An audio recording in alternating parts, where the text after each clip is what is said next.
Okay, guys, welcome back to the channel. Now, a handful of y'all are interested in Takari Lee's book. I'm gonna be really honest with you all. The majority of my audience is just not into the book. They don't seem to be very much concerned about the book. As you guys know, as content creators, that's how we get paid, by the viewers' interest. So if nobody is really interested in the book, it puts me at a disadvantage. So what I decided to do is I will do the book. I'll finish it, but I'll do it via video, because for the live segments, if there is no participation, no likes and things like that, it is clearly a waste of time. So, because I said I would do it, I will go ahead and finish it. But just so you know, the reason why I decided to not continue the lives is just it was no longer beneficial. I thought from the comments that people would be interested in the book, but just by the likes and everything, and the viewer participation, and nobody is really interested in the book. So what I'm going to do, on my last video, we actually read the forward, and I kind of explained to you guys what the forward is. The forward is pretty much an introduction to the book. Now what we're going to get in on now is the actual chapter. So we're just going to start reading this thing. But before I, get into the book, I need you guys to make sure you are liking the video. If you guys are not subscribed to the channel, make sure you guys do that. And also make sure you are following me on Twitch. And that is Twitch, not Twitter. That is spelled TWITCH. Also, make sure you are following me on Snapchat, Facebook, Instagram, and TikTok. So I'm going to get this baby going. Make sure you guys get the likes up and let me get the intro going. And then when we come back, I'm just going to take it from the top.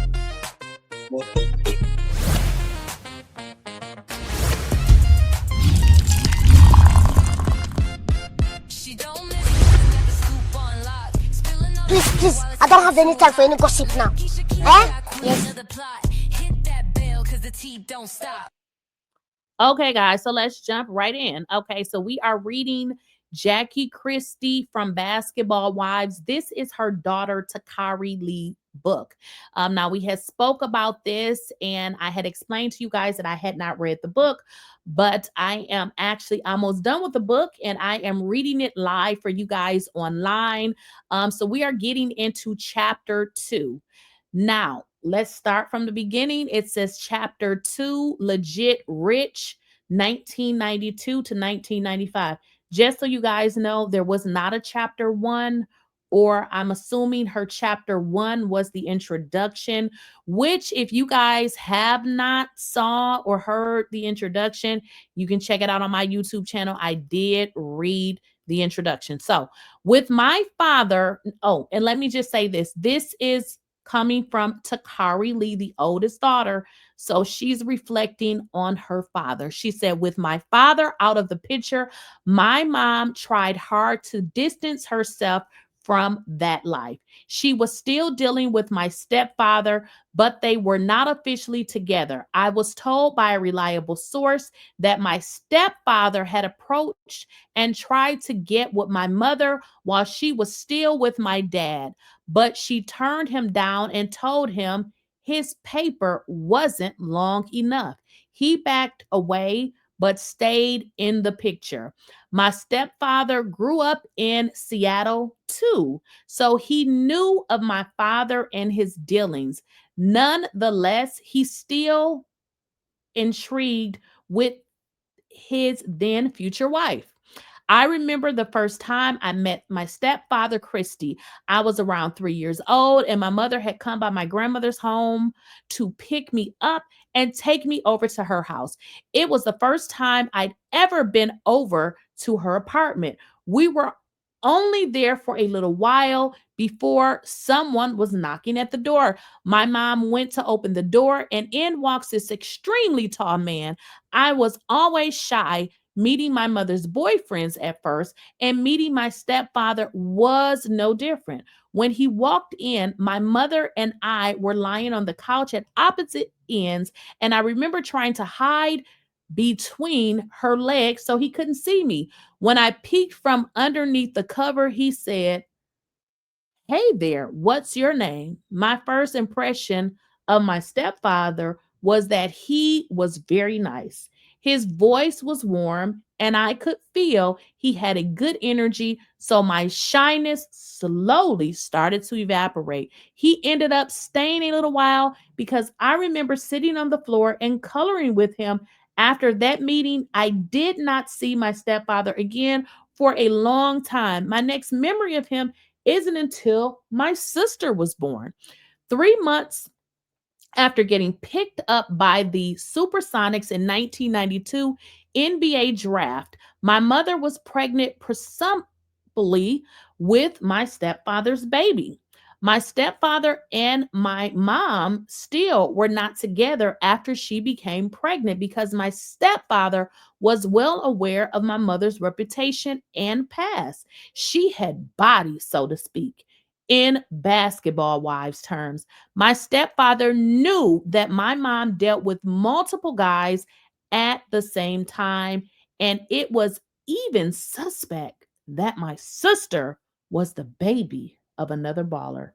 Everyone questioned the paternity of my sister, including my stepfather's own mother, who I affectionately came to know and love as Grandma Norma. Norma hated my mother from the get go. She wanted nothing to do with her or me. She basically forbidden my stepfather from getting with my mother and was the most vocal about doubts of paternity of my sister. Her sentiments at this time created a wedge so deep between her and my mother, it ultimately caused my stepfather to turn his back on his own mother. For years, I've heard people say that I'm jealous of my sister, but her situation was just the same as mine. She isn't a product of love either. She was born a child of an opportunist, just like me.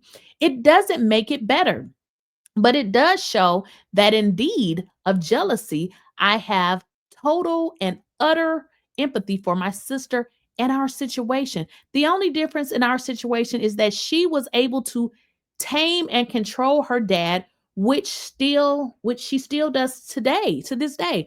My father was not having it. Had Tyrone Lee been the wimp my mother was trying to turn into, they had lasted 20 plus years. My sister presented that picture perfect image that my mother has tried to portray for her entire life. Unfortunately, I didn't. Had she not ended up marrying and staying with my stepfather, my mother would have discarded living in cramped bedrooms right along with grandma and I on a more permanent basis. When my mother gave birth to my sister, she was living in an upscale townhouse in Kirkland. My stepfather was now living in LA because he had been traded to the Lakers. Paternity of my sister had not been established at this point. My mom didn't hand over my sister to my grandmother like she did me. So it was odd to see my mother in parental mode. I was going on 4 years old when my sister was born. So I already had gotten attached to my grandmother. I didn't feel any kind of way about my mother taking care of my sister full time and not me. What I do know is that this was the start of the difference in lifestyles that we were afforded. My sister always had the best of everything. I, on the other hand, was and have always been an afterthought. Financially, things were tight. The family started doing what came to be known as mall runs to make ends meet. My mother, grandmother, and aunts would drive to the area malls and take stolen goods back to the department stores like Saks Fifth Avenue, Neiman Marcus, and Nordstrom's, to name a few. Doing mall runs sometimes took all day, and us kids would have to sit in the car waiting for them to finish their business. Of course, the mall runs did not produce enough profit to make my mother rich and certainly not famous. but it allowed everyone to continue eating. My grandmother would stop at the grocery store and pick up some bologna, bread, and drinks so that we'd have something to eat while we waited in the car. This was the family hustle. And just like the drug game, they ran it like a well oiled machine. They did this day in and out, like it was a 9 to 5 job. As many times as we've made mall runs, I only remember 2 instances of family members getting arrested. One morning, getting ready for school, I could tell grandma was a little on edge. She had a nervous energy about her. I kept asking her, was she okay? And she would just say yes. I learned quickly that in my family, if you want to find out information, just lurk. You will get more details than you would from asking outright questions. By the time we left, I learned that my mother was in jail. My mother and I have never been close, but I love my grandmother and have always, in my own way, defended her when someone was trying to dog her out. I felt a sense of concern hearing that my mother had been arrested. I learned that there was some kind of mix up or mistaken identity with her best friend. She wasn't in there long, but it was long enough to make me and everyone worry. The other time I remember was after my mother got with my stepfather and stopped participating. My family was not privy to NBA dollars, so they had to do what they had to do to eat. My mother had bought my grandmother a red Astro van, but she was having a hard time keeping up with the registration and insurance, so the tags were expired. My grandmother and my aunts Lisa and Bunny decided to do a mall run. Grandma stayed in the car with the kids, this time while my aunts went into the mall. They were in there less than an hour before hastily approaching the van. Grandma hurried out of the parking lot. As she was leaving, I saw a mall employee talking to police and pointing at our vehicle. Grandma almost made it to the freeway, but right before we got on the highway, she was pulled over. My aunts were arrested, but they let my grandmother go because the van was full of kids. Grandma had to call somebody to come pick us up because they impounded the van. These incidents were well after my mother got with my stepfather, but my family had the mentality that they did not want to rely on her come up. My family rarely, if ever asked my mother for anything, including my grandmother, even though she was taking care of me. We just got by the best way we could. My mother and my stepfather were not married at the time. He was just starting out in the NBA, so really wasn't in a position, anyways, to take care of 3 sets of families, theirs, his, and hers. Once paternity proved that the baby was my stepfather, and she's referring to Chantel, he moved my mother and my sister to LA. This was the transition phase of my mother's life from a street hustler to a now famous basketball wife. When my mother moved to California, I stayed in Seattle with my grandmother. She didn't want to take me, and I didn't want to go. She sent for us to come and visit quite a bit. My mother, my stepfather, and my sister lived in a high rise apartment building in downtown Los Angeles. It was beautiful and the views were breathtaking. Patrick, the guy I thought was my biological father, was still in the picture at the time. I remember doing one of the visits to LA. He took his daughter Samantha and I to Disneyland and Magic Mountain. The one connection still had with my mom at the time was me. He continued to help out financially and was very much attached to grandma and I. My stepfather knew of and was cool with Patrick coming around, so it couldn't have been on some smash level. The only other thing they had in common was the life. So basically, my mother still had ties to her illicit lifestyle. After 2 or 3 more visits, my mother decided it would be best if we moved to LA for good. Grandma, Aunt Bunny, her kids, Oz and Lexi, and I, we all moved to LA. She put us up in a high rise apartment she was sharing with my stepfather. They moved to some undisclosed location. My mother has always been funny about her living situation. I'm not sure if it was paranoia from her days as a drug empress, but it was odd that her own mother and child didn't know where she lived or get invited there.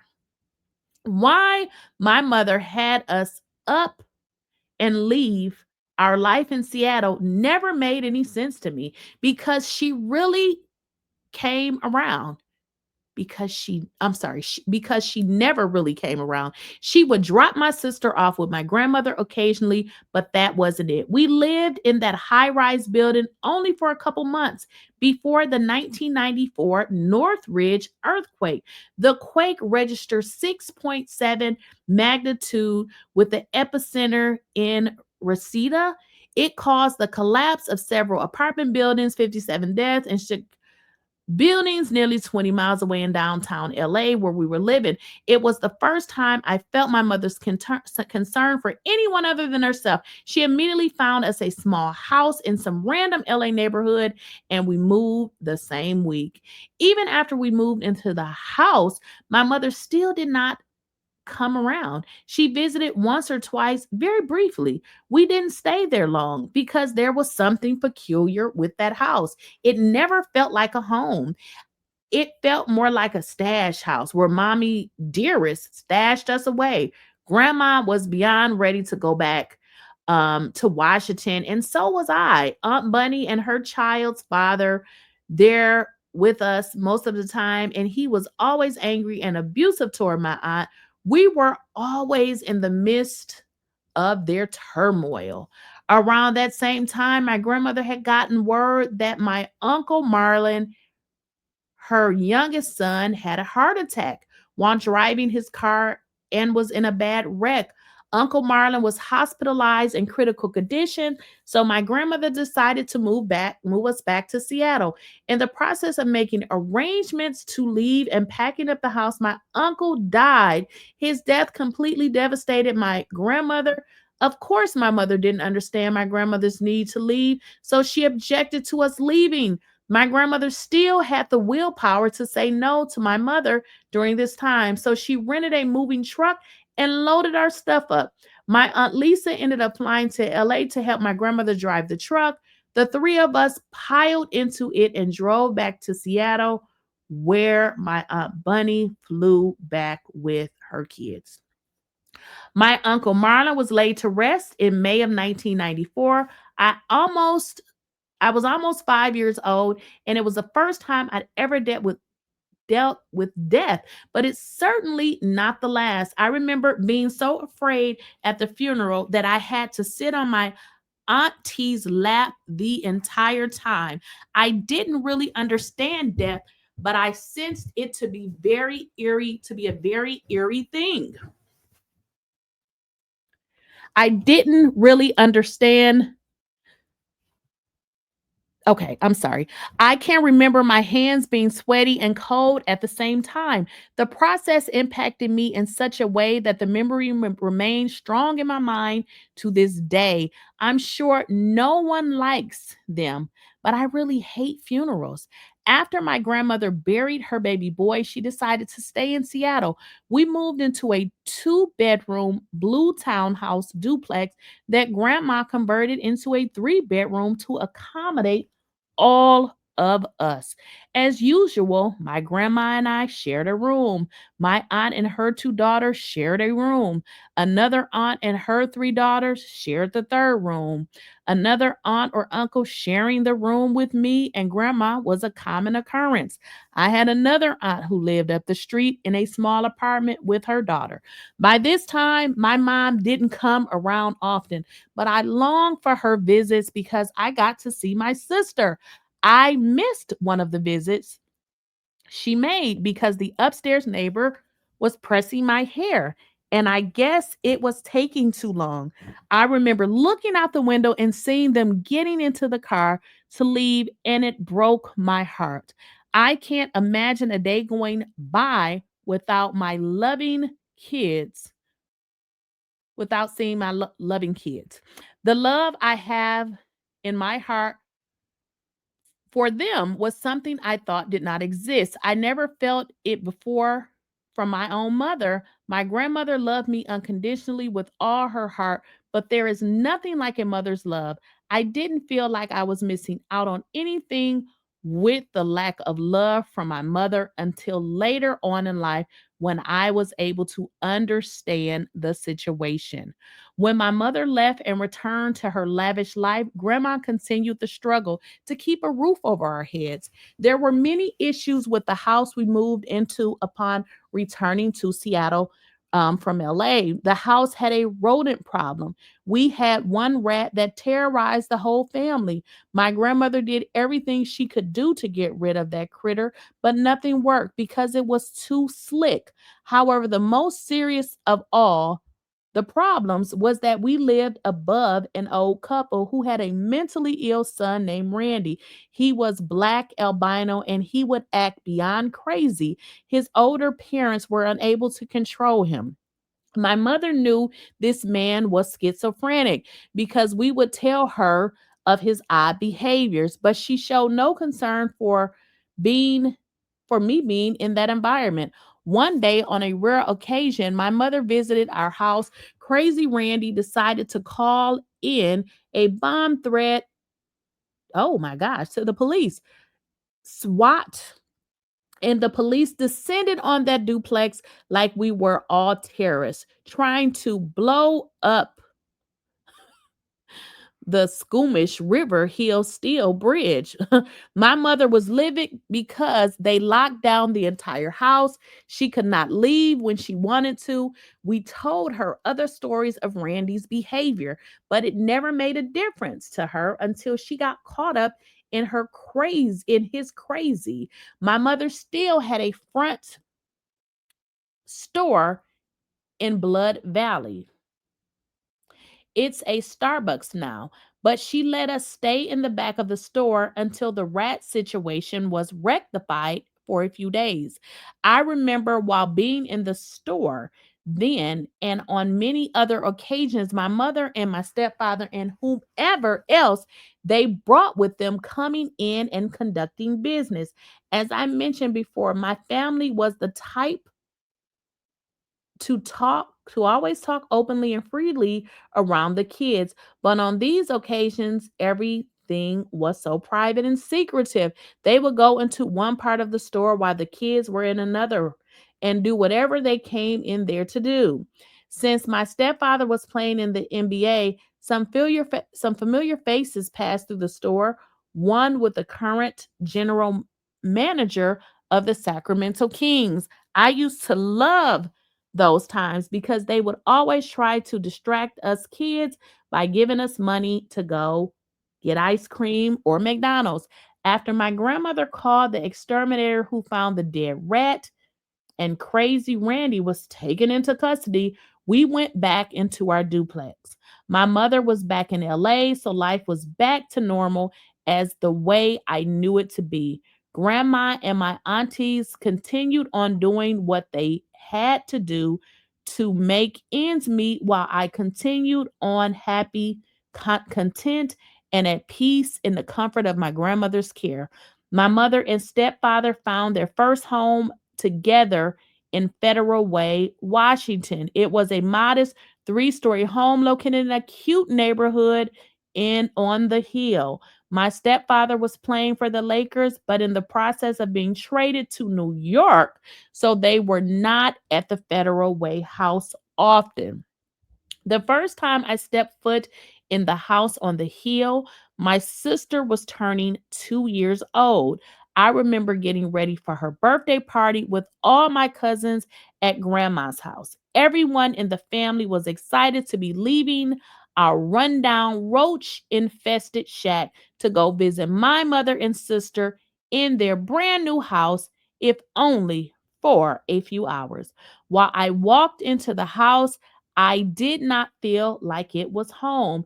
It made me feel for the first time in my life like an orphan. The house was beautiful. My jaw dropped when I walked into my sister's bedroom.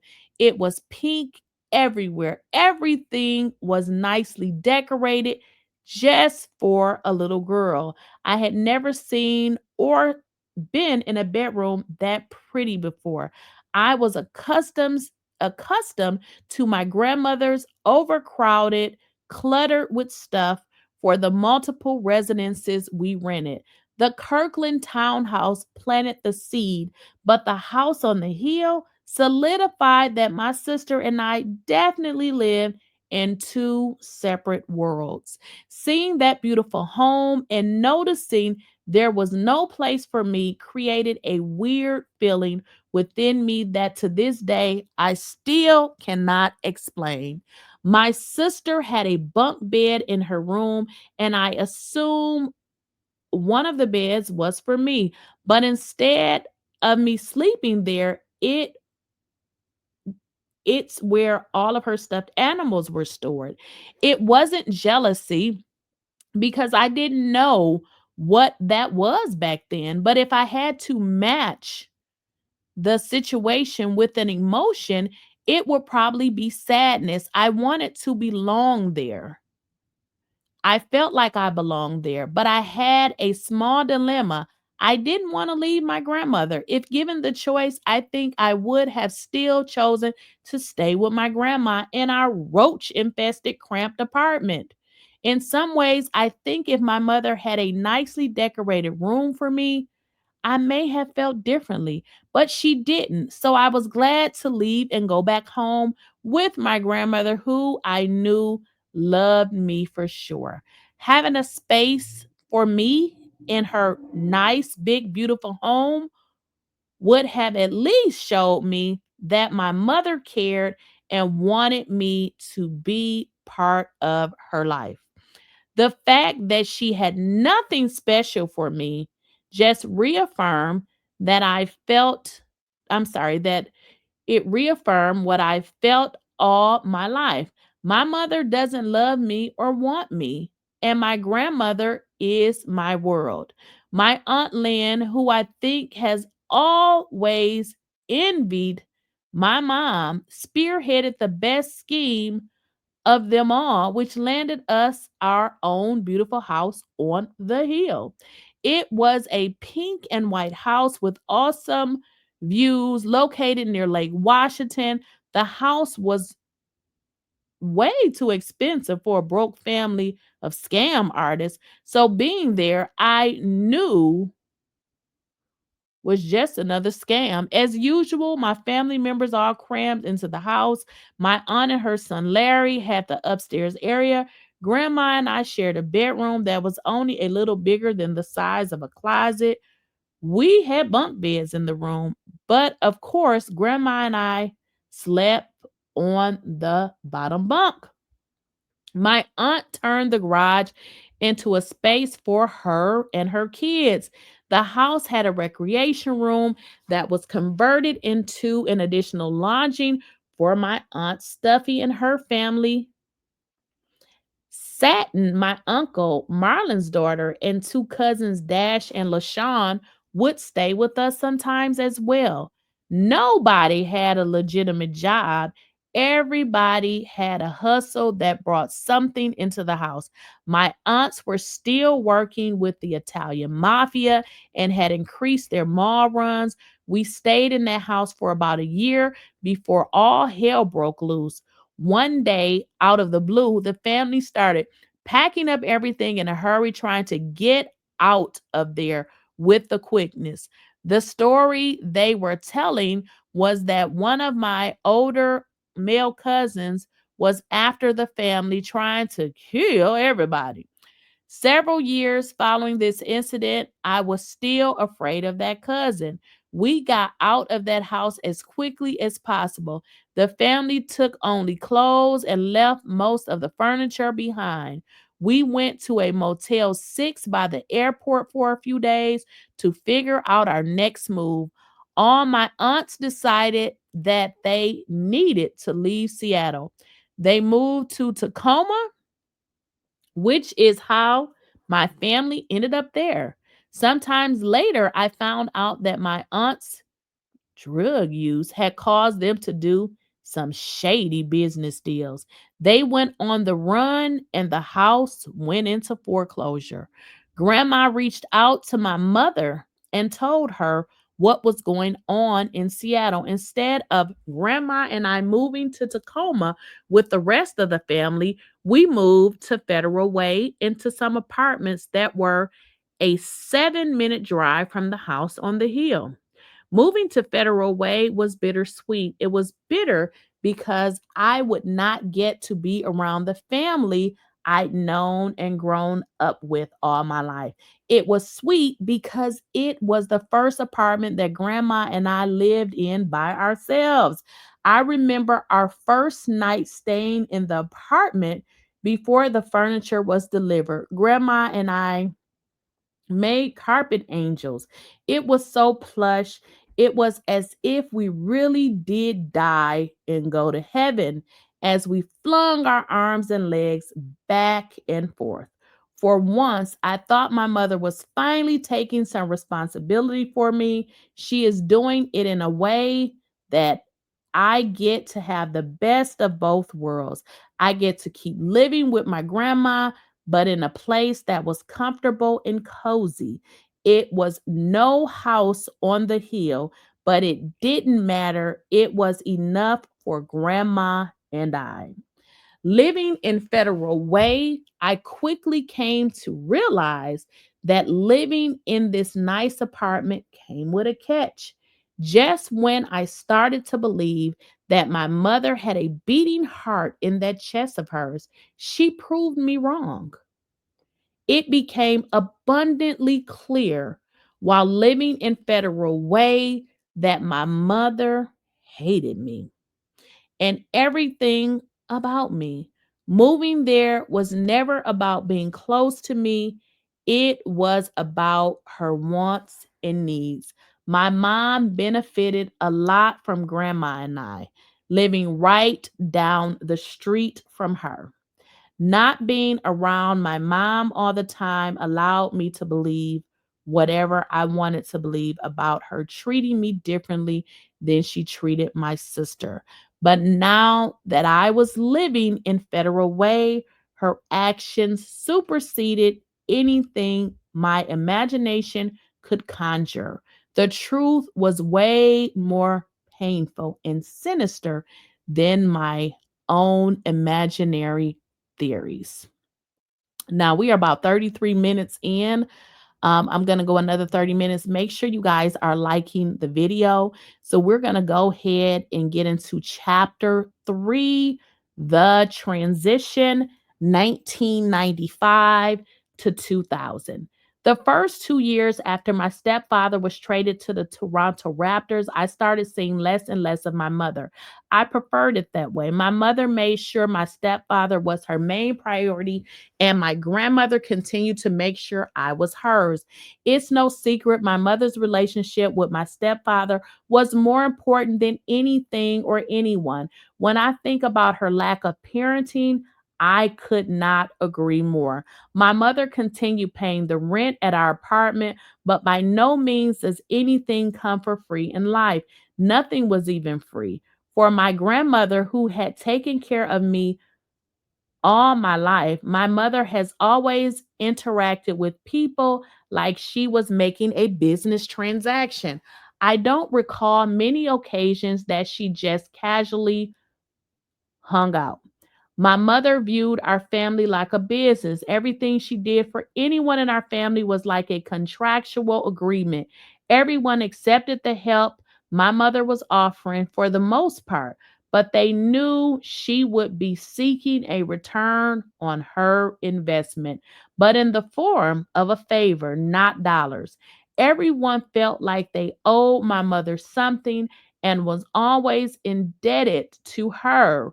I know many people will look at the situation and say, who cares when she is being so generous, buying houses and cars for her loved ones? Yes, you can say it was generosity, but it came at a cost.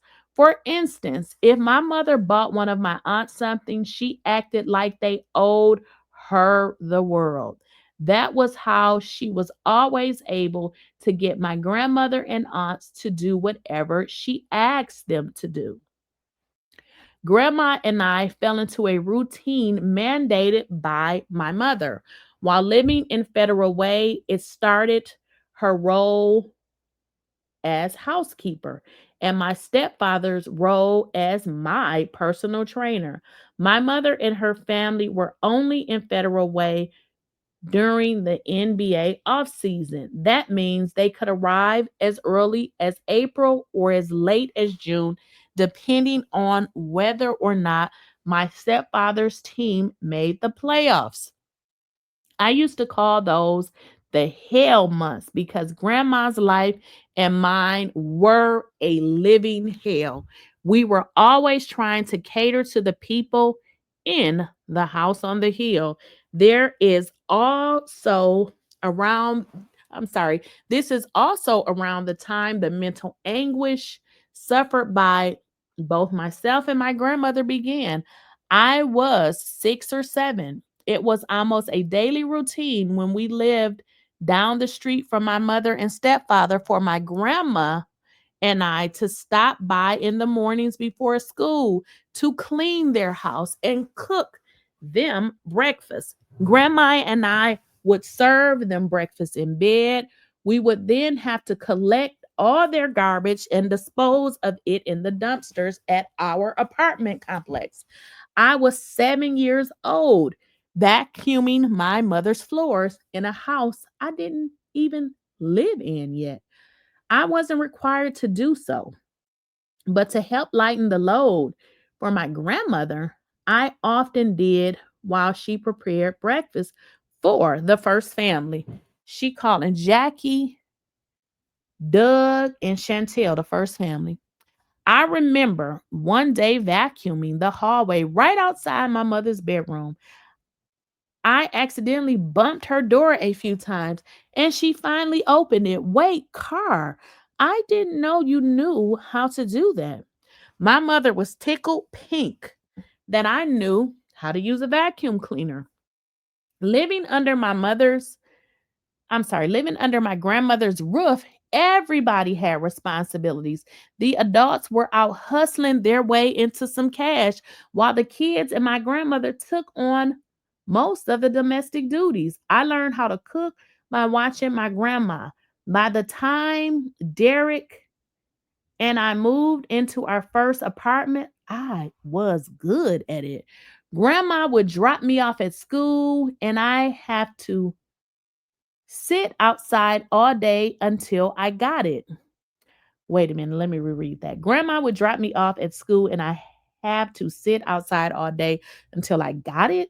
Sometimes she would sneak off and go visit local relatives, but for the most part, she just waited in the car. My mother made these to-do lists for my grandmother, complete with hand-drawn diagrams and maps. My mother used to say to me all the time, she must think I'm an idiot. The lists were legendary in our family. Initially, they started out as chore lists for just my grandmother. But as time went on, she created lists for both my sister and I and my stepfather, too, on occasion. We returned to her house to cook them dinner in the evening as my grandmother picked me up from school and ran my mother's errands. They had a very strict vegetarian diet up until she became pregnant with my little brother. Grandma was always preparing these meatless meals for them. I'm sure we could have helped ourselves to a serving or two to bring home with us, but neither grandma nor I liked their food. They were on a weird diet. It boggled my mind that grandma would go over to my mother's house on the hill and cook her family meals day and night, but we had to go get food from other family members so that we could have a decent meal at our own house. My mother treated her own mother like a personal housekeeper, assistant, and nanny with minimal, if any, outside of rent. Hmm. I believe she paid 500 a month to take care of me, but that didn't go far. Grandma used that money for utilities and whatever little she had left over, she helped out other family members. Grandma received food stamps and bought more whenever she needed to, but she even split those up with the family. This was also around the time my mother bought my grandmother the red Astro van. She didn't have a car payment, but she wasn't able to keep up the paperwork and the insurance, which led to the van getting impounded. I knew my grandmother was struggling financially because she and I prayed a lot together. My grandmother started to change from her scam and hustler ways after we moved to Federal Way. So money was getting hard to come by. She only went on runs or did stuff with the family when she was in a really tough financial bind. Again, she didn't like asking my mother for anything because she knew every handout came with strings attached. She didn't want to be any more indebted to her daughter than she already was. Grandma and I kept living our lives the same way we did before moving on Federal Way. When my mother was away during the NBA season, Mommy Dearest would try to control what we did, but most often we did what we wanted. Tacoma is only about 20 minutes away. So we got to see the family all the time during the NBA season. This was the best time of my childhood.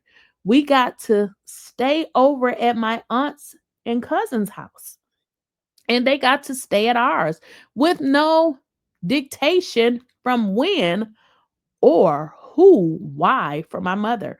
From time to time, my family still got their hustle on, but not nearly as much as they did before. The new hustle was doing favors for my mother, despite the jobs not paying well, but it was money in their pockets and sometimes meant free trips. My family would always do things for my mother because they knew she was a money machine. Since my mother started paying everybody to do things for me, I never knew when their efforts were out of love and concern for me or a need to make extra coins. This eventually started a pattern in my family that caused so much friction down the line.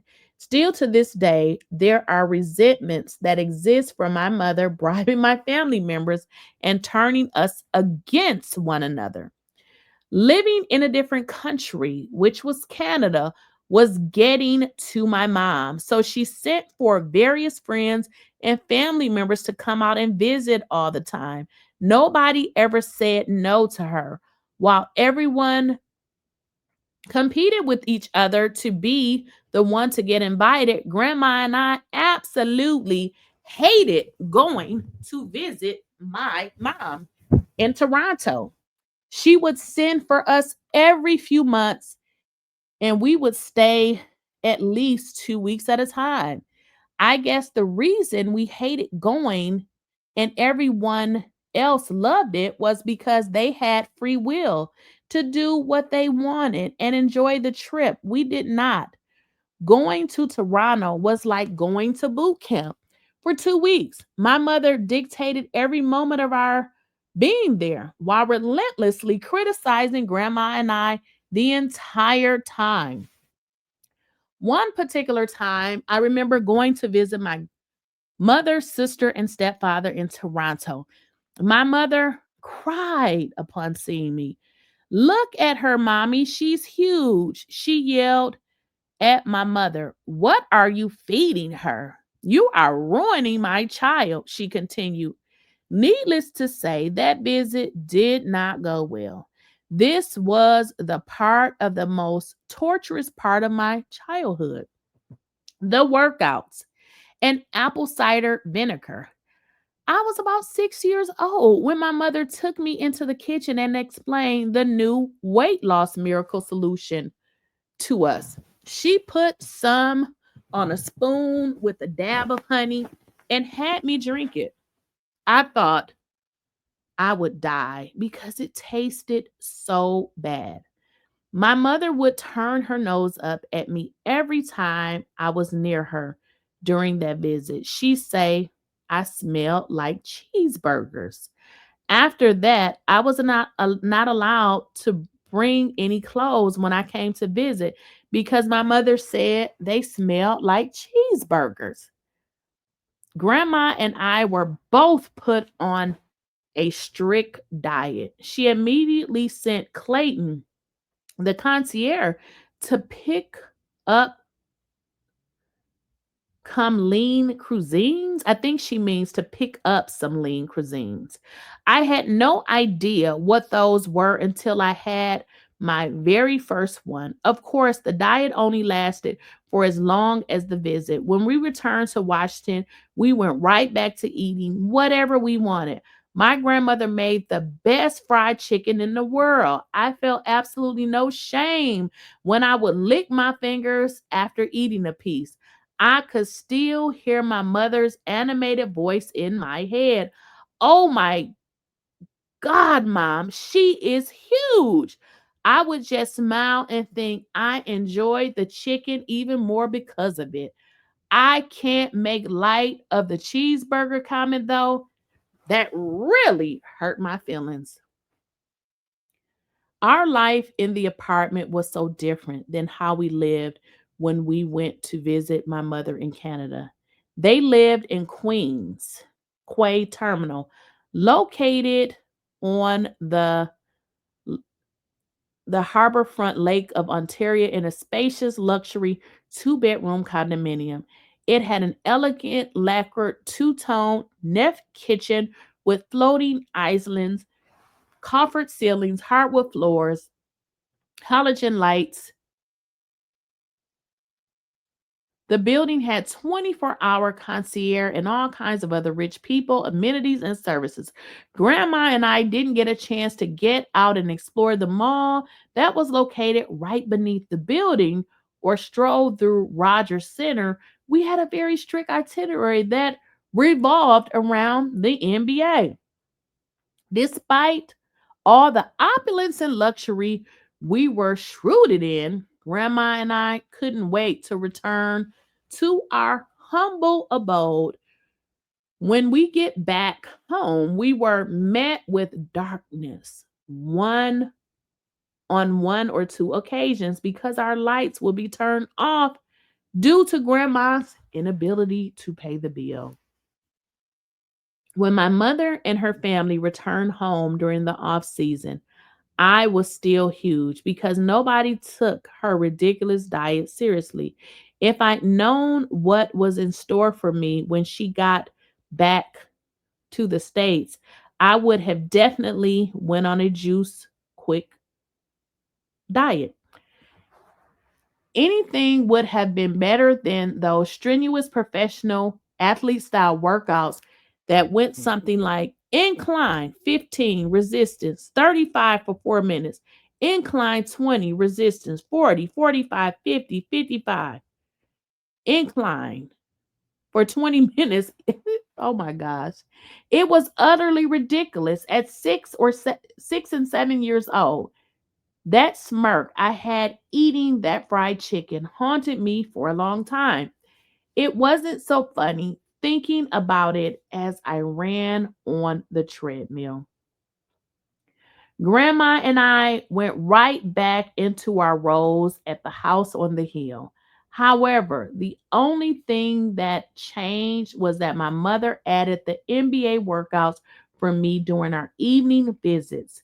When my grandmother was upstairs cooking and cleaning, I was in a basement running top speed on the treadmill with tears running down my cheeks. The workouts would have been okay had my mother's intentions been good and not at that kind of intensity. My mother did not care anything about my health and how my weight may have impacted my health. She just did not like the way I looked on the outside. I remember running on a treadmill with tears and sweat dripping from my face. My stepfather was standing next to me operating the machine. Keep going, car, he said. I was running at top speed and had been doing so for about 45 seconds. I couldn't breathe. And this was about the 10th time he shot the speed up on me.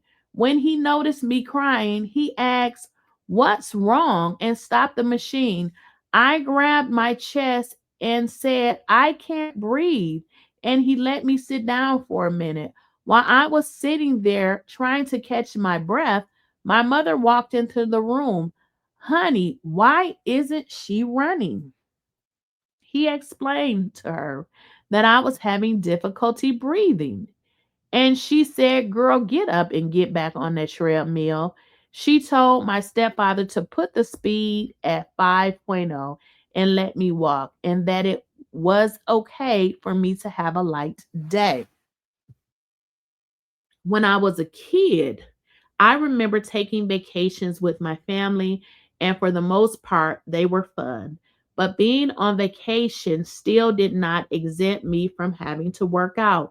No matter where we traveled, Las Vegas, Bahamas, Turks and Caicos, Orlando, on a cruise, I had to work out before engaging in any fun activities. At any given time, there were up to 8 kids on the trips, and I was the only one made to do strenuous workouts. I already felt awkward in my own skin thanks to my mother, but having to work out against my will while all the other kids were free to run and play on the beach was mentally and physical torture to me. My mom and stepfather renewed their wedding vows on a cruise ship for their second anniversary. All right, let me see where we are with time. Y'all make sure you are liking the video, and make sure you are subscribed to the channel.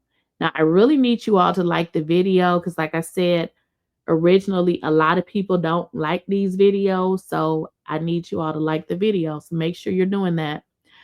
Okay, Grandma, my sister, and I were there along with Norma and John and Lucille and Topper, my stepfather's parents and grandparents. We all flew to Puerto Rico where we boarded the ship. Grandma and I shared a room, of course, and my sister had gotten sick as soon as we stepped on the ship, so she stayed with my mother and stepfather in the presidential suite. Everybody kind of did their own thing on the ship. Grandma and I had the best time because for once we didn't have a sun up to sundown schedule to follow. I rarely saw my mother on the trip. We saw them at the wedding ceremony and had dinner with them. Excuse me, y'all. And we had dinner with them once or twice, but we didn't spend any real family time. Every night of the cruise, my mother had grandma bring me to their room. She and my stepfather would take me to the top of the ship where they had a track. I would have to run around it a few times with my stepfather. I was deathly afraid of heights and thought I was going to die. Vacations are supposed to be relaxing and fun, but my mother took the fun out of a relaxing cruise and every vacation we took. Grandma tried to make it fun, but it was felt like we were sneaking around, waiting for my mother to stop us dead in our tracks at any time, at any minute. When we ordered room service, my grandmother used her own money, but was always felt rushed to eat before my mother came and caught us. I'm so thankful to have had my grandmother because the memories she created for me definitely outweighed the bad of my mother. The memories of running around the track on the cruise at night, they were horrible. I get anxiety thinking about it. On the flip side, one night my grandmother and I were in our cabin and she fell asleep watching the movie Titanic. Ooh, this was an open litter bottle of water on a shelf above her head. I guess the boat rocked a little bit too much and the water tipped over. My grandmother jumped up from her bed and started yelling and screaming very loudly, "Car, get up, get up. We have to go. We're sinking." All while trying to force me to put on a life jacket. My grandmother and I laughed at that for years. Anytime I think about the track, I immediately revert to the memory of my grandmother, real life version of the Titanic sinking to make me smile. When it comes to patience, my mom has none, and her temper is out of the world, is out of this world. There is no scale with her. She goes from 0 to 100 quicker than Drake. couple Couple that with her larger than life animated personality, and it creates an explosion at every bump in the road. I dreaded going to my mother's beautiful house on the hill because I knew of the horrors my grandmother was being treated. Wait a minute, y'all. I just skipped. Wait a minute. I dreaded going to my mother's beautiful house on the hill because I knew of the horrors that awaited me. The most difficult part of all to digest was watching how many grandmother was watching how my grandmother was being treated. Witnessing firsthand how my mother treated my grandmother made me angry. She would bully grandma with her attitude. All my mom had to do was sound mad. Then grandma and everyone else would back down and try to soothe her. I've called my mom a bitch a time or two, but she set the tone for that. She first called me a bitch at the tender age of 3. She taught me what a bitch was directly and indirectly. She gave my sister a little more time, calling her a bitch for the first time at the age of 7 years old. My mother cursed us out so much that my sister was a pro at it. My mother and stepfather would grant her what was called a 1 minute cuss session. She fired off as soon as the clock started ticking. Fuck you, dumb ass. You stupid ass. I fucking hate your stupid ass guts. Lousy. Ooh, my stepfather and mother found this hilarious. I choose not to participate. I thought it was a setup, and I also thought I would have taken it way too personal. And my words would have definitely hit too close to home. Let's see, guys, where we are. We're on page 56. Oh my gosh. I may have to stop it because where's the next chapter coming? Oh boy. Okay, so let me keep going. But I'm gonna have to cut it off soon because we are at an hour and I'm not gonna go over that. My mother's lifestyle was eventually taking a toll on Granny. My sister and mom would drop off my sister and grandma whenever it suited her to go off jet setting around the country with my stepfather. If she didn't drop off my sister, she would fly grandma and I to whatever city she landed in for the next few months for the sole purpose of watching my sister. My mother was vigilant in making sure my stepfather did not cheat. She did so even to the detriment of her own children. I would watch her come and go over and over, but it was something I had been accustomed to my whole life. I rarely, if ever, traveled along with her. When she had my sister, things were a lot different for her. My mother took a travel companion with her sometimes when she traveled the country with my stepfather. Grandma was busy with the kids, and mom didn't like her sisters all up in her business. She had this friend named Tamika that fulfilled that travel companion role. I'm not going to front. It was an awesome gig for anyone who had no life. You got to travel to different cities, sometimes countries. All expenses were paid. My grandmother and aunts didn't like Tamika very much. It was not that she did anything to them personally. She just got from my mother what none of us could, her genuine time and attention. Tamika loved being the BFF because the job came with a lot of perks. However, it gave her a sincere entitlement in my mother's life that rubbed my grandmother and aunties the wrong way. Every mother wants to see their children be the best of friends as they grow up. But that just wasn't the case with my mom and her siblings. Tamika is my mother's best and probably only friend. She had plenty of great friends over the years, but she forgot about most of them after the fame.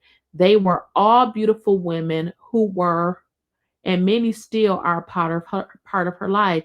My mom and Tamika were so close that they even dressed alike and wore the same hairstyle.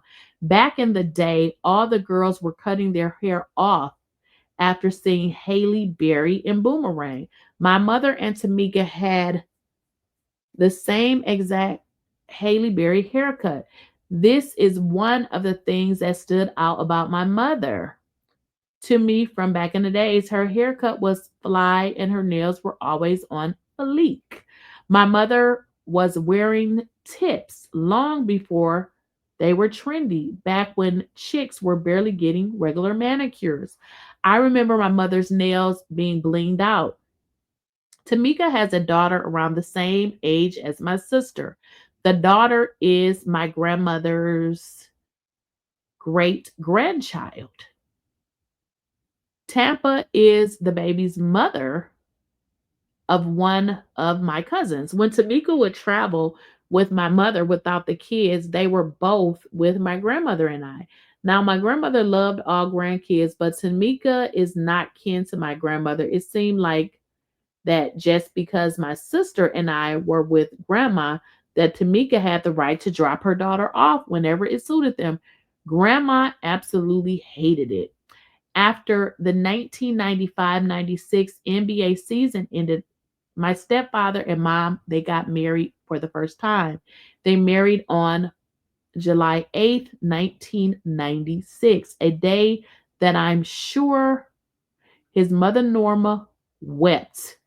Norma's feelings about my mother didn't really change after they proved that my sister was my stepfather's daughter. She just accepted the paternity results and made the best of the situation. If there is one thing I know about my mother is that she definitely harbors grudges. She will slap on a fake smile and say she's cool while simultaneously plotting revenge to make your life a living hell. That's exactly what she did to Grandma Norma for rejecting her in the beginning of their relationship. My mother has been known to throw some unusual weddings over the years, but her very first wedding with my stepfather was beautiful. They decided to get married at the house on the hill since they had recently finished renovating it. The house was already beautiful, but it was haunted. Okay, I'm gonna stop here, y'all. So, because we are over an hour. So I'm gonna end it here and then we'll just pick up tomorrow. Again, make sure y'all liking the video. I'll keep doing these videos and we'll see how it goes. I'll see y'all later.